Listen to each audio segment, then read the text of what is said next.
Hi കൂട്ടുകാരെ, പുതിയൊരു വീഡിയോയിലേക്ക് എല്ലാവർക്കും സ്വാഗതം. അങ്ങനെ വിജയശ്രീ പറയണ അച്ഛ ഒരാളെ പറ്റിച്ചും കൊണ്ട് കതിർമണ്ഡപത്തിലോട്ട് കയറുന്നത് ശരിയല്ല. അച്ഛൻ പറയുന്നത് പോലെ ഈ വിവാഹം നടക്കാൻ എനിക്ക് ഈ സ്വർണ്ണാഭരണങ്ങൾ ഇട്ടാൽ മതി, റോൾഡ് ഗോൾഡ് അതിട്ടിട്ട് കയറാം. പക്ഷെ അതൊരു വിശ്വാസവഞ്ചനയാണ്. എന്നാൽ പവിത്രമായ ഈ ബന്ധം ദൃഢമായി നിലനിൽക്കണമെന്നുണ്ടെങ്കിൽ ചതിയും വഞ്ചനയും ഒന്നും ചെയ്യാൻ പാടില്ല അച്ഛ.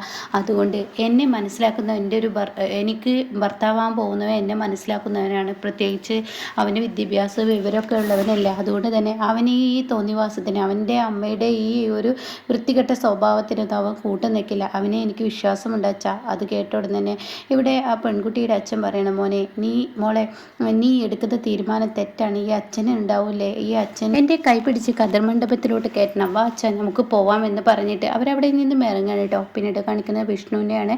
വിഷ്ണു സ്റ്റേഷനിൽ ഇങ്ങനെ നിൽക്കുമ്പോൾ ചന്ദ്രൻ ബസ് പറയണേ, എടാ ഇനി നിന്നെ ആർക്കും രക്ഷിച്ചു കൊണ്ടാവാൻ പറ്റില്ല. നിൻ്റെ ഭാര്യ ഒരു കലക്ടറാണെന്നുള്ളൊരു തോന്നൽ നിനക്കുണ്ടാവും. അവളെ നിന്നെ രക്ഷിക്കാൻ പഴുതുകളുമായി വരുമെന്ന് നിനക്കൊരു തോന്നലുണ്ടാവും.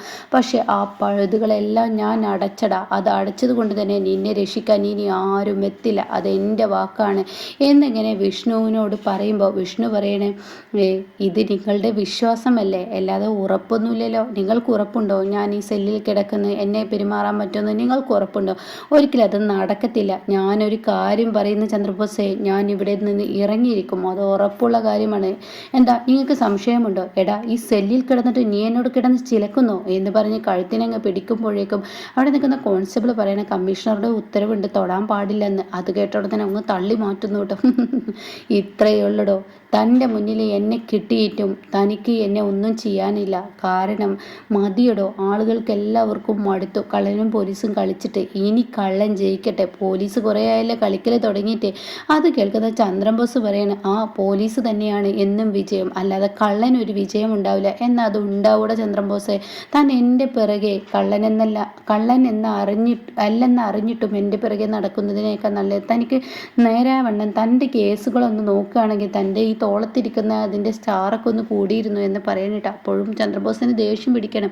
അപ്പോൾ ചന്ദ്രബോസ് പറയണേ, നീ എന്നെ നിയമങ്ങൾ പഠിപ്പിച്ചതല്ല, ഒന്ന് ഓർമ്മിപ്പിച്ചതാണ്. താൻ എപ്പോഴും എന്നെ ഇങ്ങനെ മുന്നിട്ട് നടക്കാതെ താൻ അതെങ്കിലും ഒന്ന് ചെയ്യാൻ നോക്കിയെന്ന് പറയുമ്പോൾ, ഇവിടെ തന്നെ ഞാൻ പൂട്ടിയിട്ടുണ്ടെങ്കിൽ തൻ്റെ ഭാര്യ ഏത് കലക്ടറാണെങ്കിലും ശരി, ഇവിടെ നിന്ന് ആർക്കും രക്ഷിച്ചു കൊണ്ടുപോകാൻ പറ്റില്ലെന്ന് പറയാൻ കേട്ടോ. എങ്കിൽ ചന്ദ്രബോസെ, ഞാൻ തന്നോടൊരു ആത്മാർത്ഥമായിട്ടൊരു ചോദ്യം ചോദിക്കട്ടെ, താൻ ഈ ജോലി രാജിവെക്കുമോ? അത് കേട്ടോടെ തന്നെ ചന്ദ്രൻ ബോസ് എന്തുത്തരമാണ് പറയേണ്ടതെന്ന് അറിയാതെ ഇങ്ങനെ പകച്ചു നിൽക്കണം കേട്ടോ. എന്നിട്ട് വിഷ്ണു പറയണം, ഞാനിവിടെ നിന്ന് ഇറങ്ങിയിരിക്കും. അത് ഇറങ്ങും എന്നുള്ളത് എനിക്ക് ഉറപ്പുണ്ടോ. എൻ്റെ ഭാര്യ എന്നെ ഇവിടെ നിന്ന് ഇറക്കിയിരിക്കും. എന്നാൽ തന്നോട് ഞാൻ പറയട്ടെ, താൻ ഈ ജോലി രാജിവെക്കും എന്നുള്ള ഉറപ്പ് എനിക്ക് തരാൻ പറ്റുമോ? എന്താ, താനൊരു ആൺകുട്ടിയല്ലല്ലേ, തനിക്ക് കിടന്നിങ്ങനെ ചിലക്കാനേ കഴിയുള്ളൂ. എന്നാൽ ചിലക്കുന്ന നേരം താൻ വല്ലവരുടെയും താടി വടിക്കുന്ന പണിക്കൊന്ന് പോയി നോക്ക് എന്ന് പറയുമ്പോൾ, എടാ നീ എന്താടാ പറഞ്ഞത്? അപ്പോഴേക്കും കോൺസ്റ്റബിൾ വീണ്ടും പറയാൻ കേട്ടോ, കമ്മീഷണർ പറഞ്ഞിട്ടുണ്ട് കൈവെക്കരുത്. അപ്പോൾ വിഷ്ണു അട്ടഹസിച്ച് ചിരിക്കാൻ കേട്ടോ. ഈ സമയം ചന്ദ്രബോസ് തൻ്റെ കലിയടക്കാൻ പറ്റുന്നില്ലല്ലോ.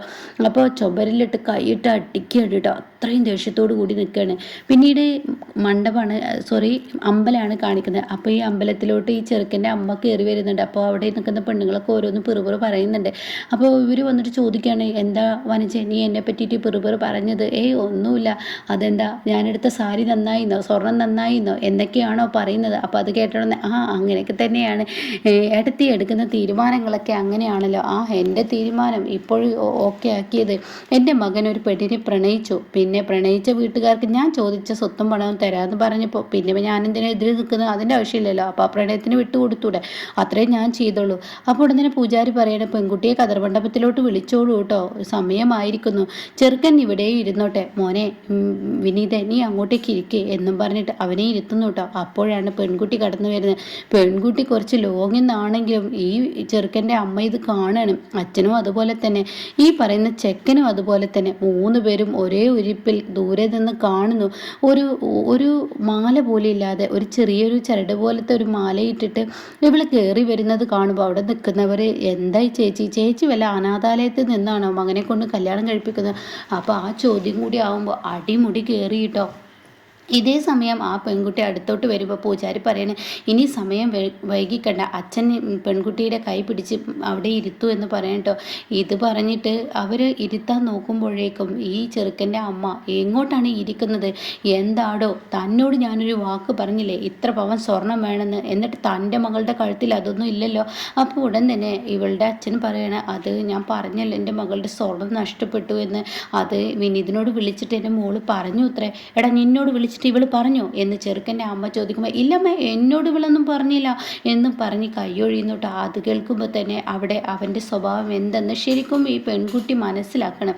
അങ്ങനെ ഈ സമയം ഈ അച്ഛൻ പറയണ, എൻ്റെ മകളുടെ കല്യാണം മുടക്കല്ലേ, ദയവ് ചെയ്ത് നിങ്ങൾ എനിക്ക് 2 ദിവസത്തെ സമയം തന്നാൽ മതി. സ്വർണം നഷ്ടപ്പെട്ടതാണ്, വണ്ടിയിൽ എവിടെ പോയതാണ്, അത് പോലീസ് കേസ് കൊടുത്തിട്ടുണ്ട്. ആ സ്വർണം കിട്ടിയ ഉടൻ തന്നെ നിങ്ങളുടെ കയ്യിൽ ഞാൻ കൊടുന്നു തരാം എന്നൊക്കെ പറയുമ്പോൾ, ആ സ്വർണം കിട്ടുമോ ഇല്ലയെന്നൊന്നും പറയാൻ പറ്റത്തില്ല. നിങ്ങൾ ഈ കല്യാണം കൊണ്ട് കഴിഞ്ഞാൽ പിന്നീട് 2 ദിവസം കഴിഞ്ഞാൽ നിങ്ങളന്ന് തൂങ്ങി മരിക്കുമല്ലോ, അതോടുകൂടി പിന്നെ ആരും സ്വർണം ചോദിക്കാൻ വരില്ലല്ലോ, അതല്ലേ നിങ്ങളുടെ അടവ്. അതൊന്നും നടക്കില്ല. വാട മോനെ, നമുക്കിവിടെ നിൽക്കണ്ട, നമുക്ക് പോവാം. എന്താടാ, നിനക്ക് ഇവിടെ കെട്ടണമെന്നുണ്ടോ? ഇല്ലമ്മേ, എനിക്കെൻ്റെ അമ്മയുടെ വാക്കുകളാണ് വലുത്, എൻ്റെ അമ്മ എന്ത് പറയുന്നു അതോ ഞാൻ കേൾക്കത്തുള്ളൂ എന്ന് പറയുമ്പോൾ അവിടെ നിന്ന് പോകാൻ ഒരുങ്ങുമ്പോഴാണ് കേട്ടോ ശാലിനി വരുന്നത്. ശാലിനി ചീറിപ്പാഞ്ഞും കൊണ്ട് തൻ്റെ ആ വണ്ടിയിൽ വന്ന് ഇറങ്ങുന്നു. സത്യഭാമയുണ്ട് കേട്ടോ ശാലിനിക്ക് കൂട്ടായിരിക്കുന്നു. സത്യഭാമയും ശാലിനിയും പൊന്നിയും കൂടി ഒരുമിച്ച് ഓടടാ ഓട്ടം ഓടി വരുന്നത് കാണുമ്പോൾ ഇവർ ഞെട്ടി നിൽക്കണം. അങ്ങനെ ഇവരിങ്ങനെ നോക്കി നിൽക്കുമ്പോൾ ഉടൻ തന്നെ സത്യഭാമ വന്നിട്ട് പറയണം, ഒരിക്കലും നിങ്ങൾ പോവരുത്, സ്വർണത്തിൻ്റെ പേരിൽ ഈ കല്യാണം വേണ്ടെന്ന് വെക്കരുത്, ഈ വിവാഹം നടക്കണം. എൻ്റെ മകന് പറ്റിയതാണ്, എൻ്റെ മകൻ്റെ വണ്ടിയിൽ ഇവർ ഈ സ്വർണം നഷ്ടപ്പെട്ടു. പിന്നീട് എൻ്റെ ഭർത്താവ് ഒരു മറവി രോഗക്കാരനാണ്, അദ്ദേഹം ഈ സ്വർണം കിട്ടിയപ്പോൾ എവിടെ കൊണ്ടുവച്ചു എന്നുള്ളത് അറിയില്ലായിരുന്നു, അപ്പോൾ അത് കൊടുന്നു തരാനാണ് വന്നത്. അത് കേട്ടോടെ തന്നെ ഓരോരോ കള്ളങ്ങൾ പറഞ്ഞിട്ട് ഓരോന്ന് വന്നോളൂ. അപ്പോഴേക്കും സത്യഭാമ പറയണം, അത് മാത്രമല്ല ഞങ്ങളുടെ അടുത്ത് നിന്നും വന്ന തെറ്റാണല്ലോ, അപ്പോൾ ഈ പെൺകുട്ടിയുടെ അച്ഛനും അമ്മയും ഇതിൽ നിരപരാധികളാണ്, അതുകൊണ്ട് തന്നെ ഞങ്ങൾ ഒരു 10 ലക്ഷം രൂപയും തരാമെന്ന് പറയണിട്ടോ. ഇതങ്ങ് കേൾക്കുമ്പോൾ ചെറുക്കൻ്റെ അച്ഛൻ പറയണത്, സത്യമാമേ, നിങ്ങളുടെ മകൻ കട്ടതും നിങ്ങളുടെ ഭർത്താവ് കട്ടതും പോരാഞ്ഞിട്ട് കള്ളം മറച്ചു വെക്കാനാണോ നിങ്ങൾ 10 ലക്ഷം പാരിതോഷികമായി കൊടുക്കുന്നത്? അത് കേൾക്കുന്നതിനോടുകൂടി ശാലിനി അങ്ങ് പൊട്ടിത്തെറിച്ചിട്ടോ. നിർത്തടോ, താൻ ആരോടാടോ ഈ സംസാരിക്കുന്നത്? ഈ സത്യഭാമ എന്ന് പറയുന്ന ഈ മഹത്തായ വ്യക്തിയെക്കുറിച്ച് നിങ്ങൾക്ക് എന്തെങ്കിലും അറിയോ? ഈ അമ്പലം നടയിൽ വെച്ച് എത്ര സമൂഹ വിവാഹം നടത്തിയിട്ടുണ്ട്, എത്ര പേരുടെ കല്യാണം കഴിച്ചു കൊടുത്തിട്ടുണ്ട്, എത്ര പേർക്ക് സ്വർണം കൊടുത്തിട്ടുണ്ട്, എത്ര പേർക്ക് വേറെല്ലാം ഉപകാരങ്ങൾ ചെയ്തിട്ടുണ്ട്. നിന്ന് ചിലക്കുമ്പോൾ ഒന്ന് ബാക്കിലോട്ടൊക്കെ ഒന്ന് അറിഞ്ഞിട്ട് ചിലക്കടോ, അല്ലാതെ സത്യഭാമയെക്കുറിച്ച് ഇങ്ങനെ എന്തെങ്കിലും പറഞ്ഞു കഴിഞ്ഞാൽ അത് കേട്ട് നിൽക്കണമെന്നില്ല. അത് കേൾക്കുന്നതിനോട് കൂടിയിട്ട് സത്യഭാമൻ ഞെട്ടി നിൽക്കണം കേട്ടോ. ശാലിനിയുടെ ആ പ്രകടനം അത് വല്ലാതെ അങ്ങ് തനിക്ക് ഇഷ്ടപ്പെട്ടു. ശാലിനിയെ തന്നെ സംരക്ഷിച്ചത് കാണുമ്പോൾ വല്ലാതെ അങ്ങ് ഇഷ്ടപ്പെട്ടു കേട്ടോ.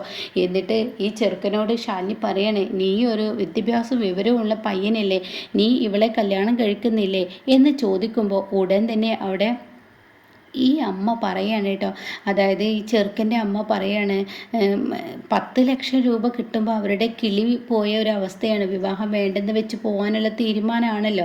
അപ്പോൾ ഉടൻ തന്നെ ഇങ്ങനെ എന്താ പറയേണ്ടതെന്ന് അറിയാതെ അവരിങ്ങനെ അവിടെ ഇങ്ങനെ ഉരുണ്ട് കളിക്കുകയാണ് കേട്ടോ. അപ്പോഴേക്കും ഈ ചെറുക്കൻ സ്വകാര്യമായി പറയാണ്, അമ്മേ ഒന്നും മിണ്ടാതിരിക്കുക, ഈ പ്രശ്നം ഞാൻ കൈകാര്യം ചെയ്തോളാം, അമ്മ ഒന്നും മിണ്ടാതിരിക്കുക, എന്തായാലും ഈ വിവാഹം നമുക്ക് കഴിക്കാം, 10 ലക്ഷം രൂപയും അതുപോലെ തന്നെ സ്വർണവും കിട്ടുമല്ലോ, നല്ലതല്ലേ, അമ്മയും അച്ഛനൊന്നും മിണ്ടണ്ട, ഇനിൻ്റെ ഇഷ്ടം പോലെ എന്താ ചെയ്തോ എന്ന് പറയുന്നുണ്ട് കേട്ടോ. അതിന് മുന്നേ ഈ സ്വർണത്തിൻ്റെ കാര്യം ഇങ്ങനെ പറയുമ്പോൾ ശാലിനി പറയുന്നുണ്ട്, വിവരം വിദ്യാഭ്യാസമുള്ള ഒരു ചെറുക്കനല്ലടാ ഒരു സ്വർണത്തിൻ്റെ പേരിൽ ഇങ്ങനെ വിവാഹം കഴിക്കാൻ വേണ്ടി അച്ഛനും അമ്മയും ഇവിടെ വന്നിട്ട് അവരെ വേണ്ടെന്ന് വെച്ച് പോകുമ്പോൾ ഈ അച്ഛൻ്റെ ഈ അമ്മയുടെ ഈ പെൺകുട്ടിയുടെ മനസ്സ് നീ തിരിച്ചറിഞ്ഞടാ, നീ എന്ത് വിവരം വിദ്യാഭ്യാസം ഇല്ലാത്തവനാണ്, നീ എന്ത് കഴിവ് കെട്ടവനാണ് എന്നൊക്കെ പറഞ്ഞിട്ട് ഉടൻ തന്നെ അങ്ങ് പറയുമ്പോൾ ഈ ചെറുക്കൻ്റെ അമ്മ പറയണേ, അതെ ഞങ്ങൾക്ക് വിവരം വിദ്യാഭ്യാസം ഒക്കെ ഉണ്ടെന്ന് കൂട്ടിക്കോ, പക്ഷേ ഞങ്ങളുടെ മകനെ ഇത്രയും വളർത്തി വലുതാക്കിയത് ഒരുപാട് പൈസ ഇറക്കിയാണ്, അല്ലാതെ വെറുതെ അങ്ങ് കല്യാണം കഴിച്ചു കൊടുക്കാനൊന്നല്ല, അതിന് പാരിതോഷികം ഇങ്ങോട്ട് കിട്ടണം എന്നൊക്കെ അങ്ങനെ പറയുമ്പോൾ ശാലിനി പറയണേ, ഞാൻ ആരാണെന്ന് നിങ്ങൾക്കറിയുമോ? ഞാൻ ഈ നാടിൻ്റെ കളക്ടറാണ്, അതുകൊണ്ട് സ്ത്രീധനം ചോദിച്ചാൽ അതിൻ്റെ ശിക്ഷ എത്രമാത്രം വലുതാണെന്ന് നിങ്ങൾക്കറിയോ? നിങ്ങളെ അറസ്റ്റ് ചെയ്യാൻ പോലീസിനോട് ഉത്തരവിടുകയാണ് ഞാൻ, എന്താ നിങ്ങൾക്കത് എതിർക്കാൻ പറ്റുമോ എന്ന് ചോദിക്കുമ്പോൾ അവരാകെ പെട്ടുപോയിട്ടോ, അവരാകെ പകച്ചു നിൽക്കുകയാണ്. എന്നാൽ സത്യഭാമക്കാണെങ്കിലോ ശാലിനിയെ കെട്ടിപ്പിടിച്ച് ഉമ്മ വെക്കാനുള്ള അത്രയും സന്തോഷമുണ്ട്. അങ്ങനെ സത്യഭാമയും ചിരിച്ചുകൊണ്ട് നിൽക്കുകയാണ്. ഇതൊക്കെ കണ്ട് ഈ വിവാഹ ചെറുക്കൻ്റെ നിറം മാറ്റം കണ്ട് ഇത്രയും വലിയൊരു ഫ്രോഡിനെയാണ് താൻ കല്യാണം കഴിക്കാൻ പോകുന്നത് എന്ന സത്യം തിരിച്ചറിയുന്ന മധുഷി ഉണ്ടല്ലോ, അവളിങ്ങനെ പകച്ചു പോവുകയാണ് കേട്ടോ. അങ്ങനെ ഈ സമയം ശാലിനി ഇങ്ങനെ എന്താ ഞാൻ ഇതിന് മറുപടി എന്തെങ്കിലും നിങ്ങൾക്ക് പറയാനുണ്ടോ, അറസ്റ്റ് ചെയ്യാൻ പോലീസ് വരട്ടെ എന്ന് ചോദിക്കുമ്പോൾ ചെറുക്കൻ്റെ അച്ഛനോടും അമ്മയോടും പറയണേ, അമ്മയൊന്നും മിണ്ടാതിരുന്ന് വെറുതെ പോലീസും കാര്യങ്ങളൊന്നും വേണ്ട, ഇപ്പോൾ ഇത് 30 പവനും മാത്രമല്ല 10 ലക്ഷം രൂപ അധികമല്ലേ കിട്ടിയിരിക്കുന്നത്, അതുകൊണ്ട് ഞാൻ അവളുടെ കഴുത്തിൽ താലി കെട്ടട്ടെ എന്ന് പറയുമ്പോൾ എന്താ നീ പറയുന്നത് എന്നിങ്ങനെ ശാലിനി പറയുന്നുണ്ട് കേട്ടോ. അപ്പോൾ അവൻ പറയാൻ പോവാണ്, ഞാൻ എന്തായാലും താലി കെട്ടിക്കോളാം എന്ന് പറയാൻ പോകുമ്പോഴാണ് അവിടെ വമ്പൻ ടിസ്റ്റ് നടക്കുന്നത് കേട്ടോ.